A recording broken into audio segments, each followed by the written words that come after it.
Well, I'm not the most powerful woman in Hollywood, but bear with me. So Harry's and Peloton, I'm so excited to speak with both of you. These are both companies that I and Inc. have been following for quite some time. You've worked with us in the past. Most people in the audience are probably aware of these brands. I mean, Peloton, most recently valued at more than $1 billion, does $170 million in revenue or something like that. Harry's, most recently valued at $750 million. Major companies, right? But I want to start by working backwards a little bit and asking you, what is the worst day you've had running your company? I know that on the prep call ahead of this, Jeff, you spoke a little bit about receiving what amounted to a cease and desist letter from Gillette. I know that, Tom, you had spoken a little bit about vertical integration and how difficult it actually is to deliver a bike, a $2,000 bike to a customer. So tell me a little bit about the worst time you've had. Yeah. So we had just started Harry's. We were a couple months old. And we were so excited by what was happening in our business. You know, we developed our own shaving line at the time of really high quality products, and we were delivering them to people at great value with a brand experience that we thought was really different from what was out there, that was approachable to guys. And we wanted to build a brand for guys like us, and felt like a lot of other guys around the US were responding really well. So we had all of this momentum and excitement in our business. And then I was driving, it was actually a Saturday, and I was driving out, it was my wedding anniversary with my wife, and I was driving out to get away with her for the weekend, and got a call from my co-founder, and he said, "You won't believe this, we just got a letter from Gillette, that is sort of alleging that we've made a bunch of patent infringements." Wow. Sort of a cease and desist letter. And I was like, oh God. And more than it just, upsetting me on my anniversary, I think the thing that was tricky for us is we were such a young company. Right. And even though we knew that these allegations were baseless, we were such a young company, we worried that it could sort of disrupt the growth that we were having and or put the entire company at risk.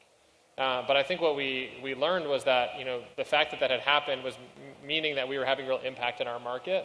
And what we did is we sort of stood up to them and have continued to and said, hey, look, we're here. We feel like we're offering people something different. We've got lots of loyal customers who love what we're doing.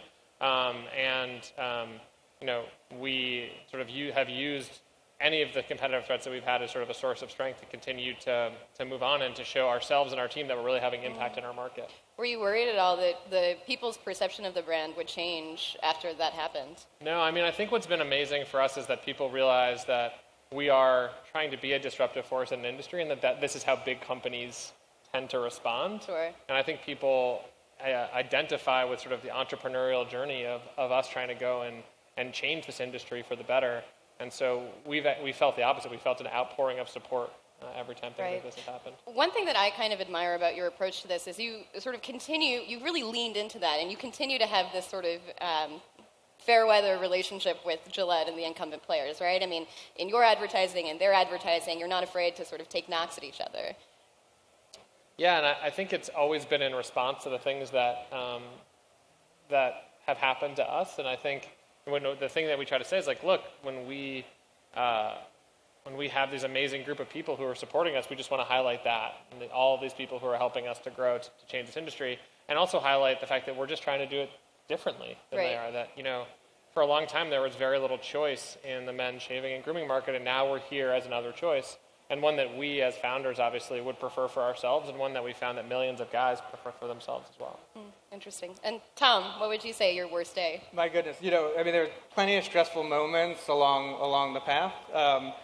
Certainly those few moments in the early days when we were a thinly capitalized company, building this remarkably capital intensive company, right?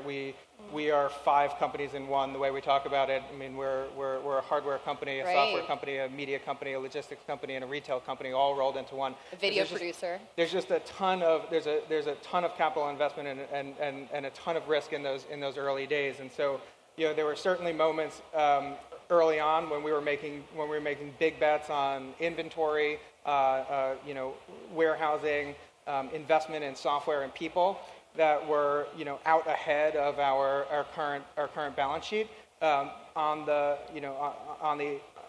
notion that we were going to be able to close close all those sales. And so those were some of the most stressful moments, though. As a absolutely member-focused company, you know, we're very focused on user-centered design,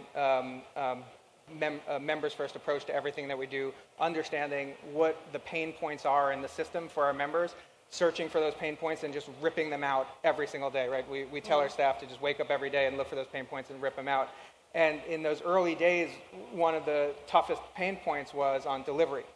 You know, this whole world is set up around a logistics system that's built to deliver small parcels in a really effective way, right? Razors, eyeglasses. Exactly. So you're used to, you go on Amazon, something shows up in 3 hours, you go somewhere else, it shows up and it's tracked like block to block now, right? But in the world of big stuff, right, where folks are becoming more comfortable buying more valuable goods online, the world just isn't set up for this. And all of a sudden, there was this moment where we realized we had to take that on ourselves. Because if we were going to be truly member-focused, if we were going to truly understand that the end-to-end user experience was the Peloton product, then we had to own up to the fact that our first-time user experience was some, refrigerator repairman showing up in your house and dirtying up your carpet. And that was unacceptable to us. And so there was that moment in time where we decided, okay, we're going to roll our own trucks, our own warehouses, and build logistics in what we see as a modern approach to a consumer company with a true member focus and a focus on great user experience. So that was a big investment for us.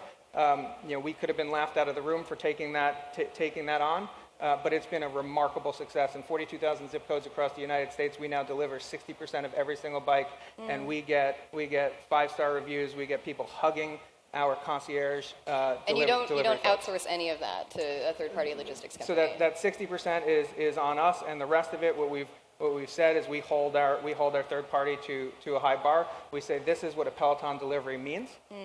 It's not what you've seen somewhere else. This is what it means. This is what a happy customer looks like.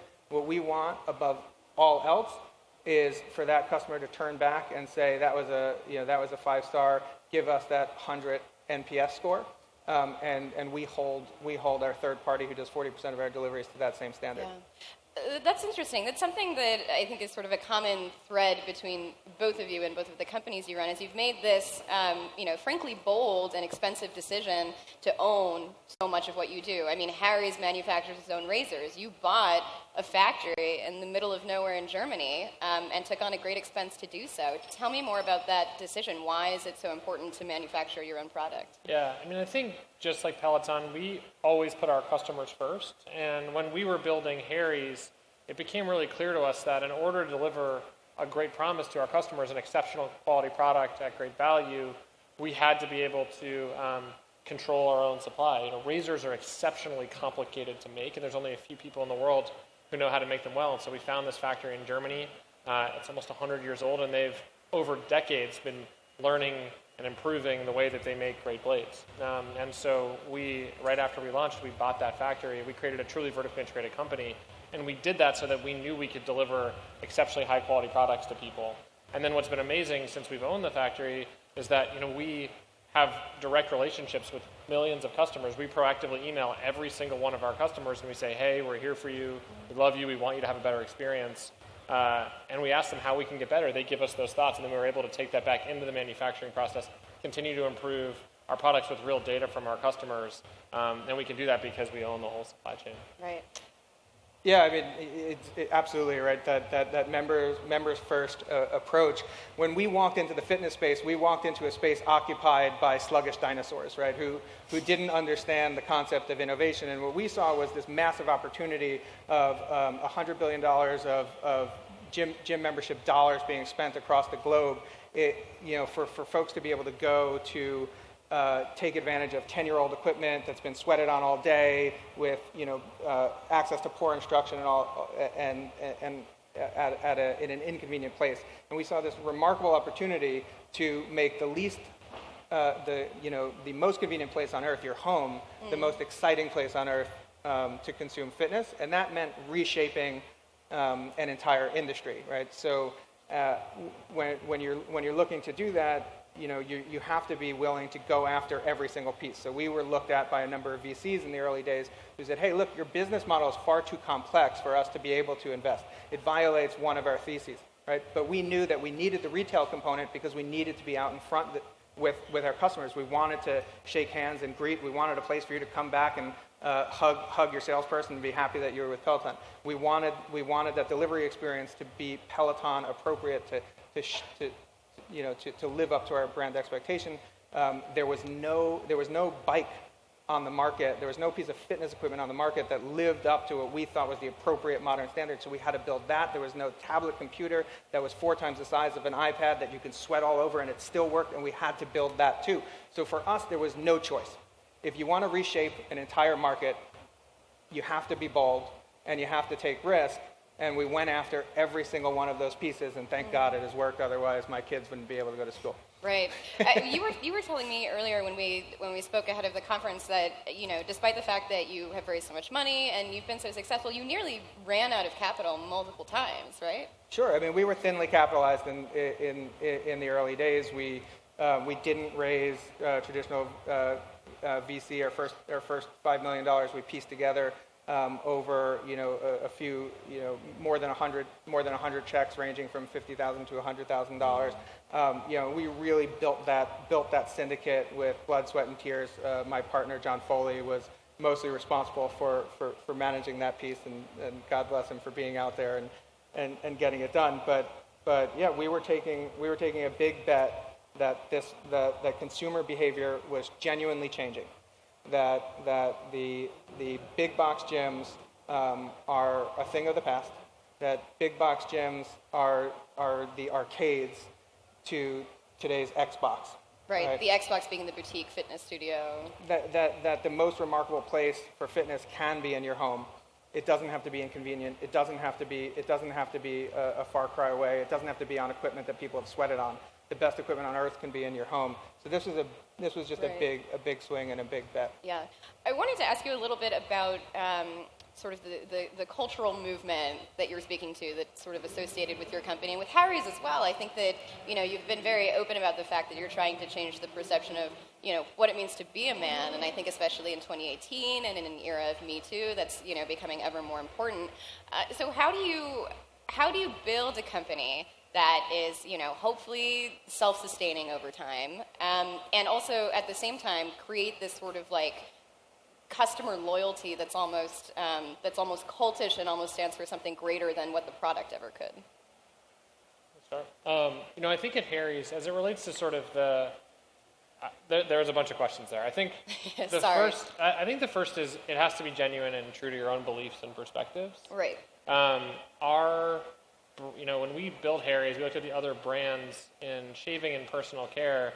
They were sort of depicting this perfect idea of a guy that didn't really resonate with us, or maybe it was actually us, but not everybody else. Just kidding. It definitely wasn't us. And I think there was this idea that we don't have to portray guys as like six-pack perfect guys with a perfect jawline, looking off into the distance, shaving while a girl rubs the other side of his face. Like, it just isn't the natural reality for most people that we can be a real, warm, and approachable brand for people. And if you sort of take that a step further, if you want to fight against that set of depictions around sort of how guys are being portrayed in our industry, I think it's important to acknowledge that that the definition of what it means to be a guy in the world is expanding, and that we as a men's brand have the need to engage in that conversation. And then we think about ourselves and our team. I mean, my co-founder Andy and I were very concerned early on that we were building a men's brand. Could we get really talented women to come work at Harry's? And we made a real concerted effort to have diversity, gender and racial, and all kinds of diversity in our company, because we believe that a modern company had to be built that way.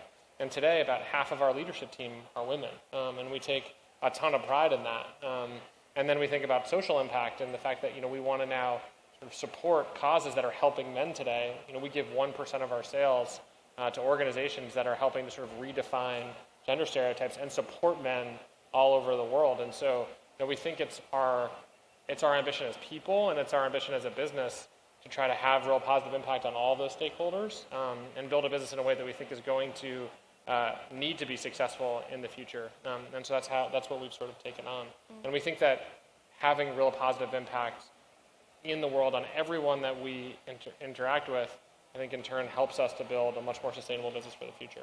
Can I ask a quick follow-up to that? So Yeah. do you think it's possible in this day and age to build a successful company that doesn't have some grain of like social good? Like I feel like a lot of us talk about the fact that millennials really want to work for a company that stands for something. At the same time, as a millennial, I want to work for a company that is profitable and can pay me well. Yeah.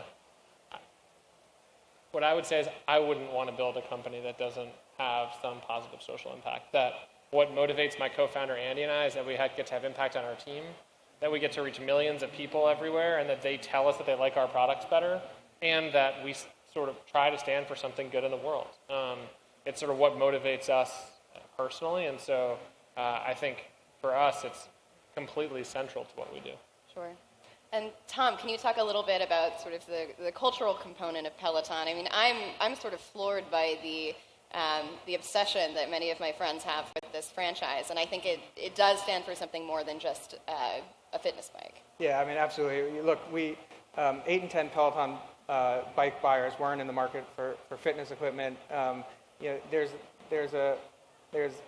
world is thankfully putting more attention on health and fitness and recognizing that that is important. The fact that my team and I get to wake up every single day and use our talents to be able to promote a healthier lifestyle, we think is phenomenal. What we talk about is this notion that our folks can wake up every single day and want to work out.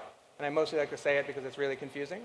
But this notion that I could wake up in the morning and I could see my Peloton device at the foot of my bed and I can smile because I can say, you know what, I want to be part of Jen Sherman. She's one of our instructors. I want to be part of her class today because she hosts this awesome talk show essentially while she's on the bike, and it connects me to it, and it makes me want to be there. Right? That's something special. Fitness for so long has been about mustering up willpower, right? About taking time out of your day.